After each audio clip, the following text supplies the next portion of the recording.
আসসালামু আলাইকুম ভিউয়ার্স, যে যেখান থেকে আমার ভিডিওটি দেখতেছেন তাদের অসংখ্য ধন্যবাদ। আপনারা দেখতে পাচ্ছেন সুন্দর একটি জানালার পিলারের ডিজাইন কাজ। মূলত আমরা এই কাজগুলো সম্পূর্ণ বালি সিমেন্ট দ্বারাই করে থাকি। আমাদের হাতের কাজগুলো দেখলে বুঝতে পারবেন আমরা কত সুন্দরভাবে যত্ন সহকারে কাজগুলো করে থাকি।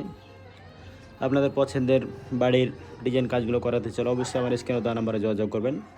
আমরা যে কোনো ধরনের ডিজাইন কাজ সারা বাংলাদেশে গিয়ে করে থাকি। আর আমার এই কাজের ভিডিওগুলো ভালো লাগলে অবশ্যই আমার চ্যানেলটাকে সাবস্ক্রাইব করে সাথে থাকবেন। তার সাথে আমার ভিডিওগুলো ফুল দেখতে চাইলে অবশ্যই আমার চ্যানেলের ভিতরে ঢুকে ফুল ভিডিওগুলো দেখবেন, তাহলে বুঝতে পারবেন আমার কাজগুলো কত সুন্দরভাবে করে থাকি। আর অবশ্যই আমার চ্যানেলটাকে সাবস্ক্রাইব করে সাথে থাকবেন, যাতে আমি ভিডিও প্রতিটা ছাড়ার সাথে সাথে আপনার কাছে পৌঁছে যায়। ওকে, ধন্যবাদ। আসসালামু আলাইকুম।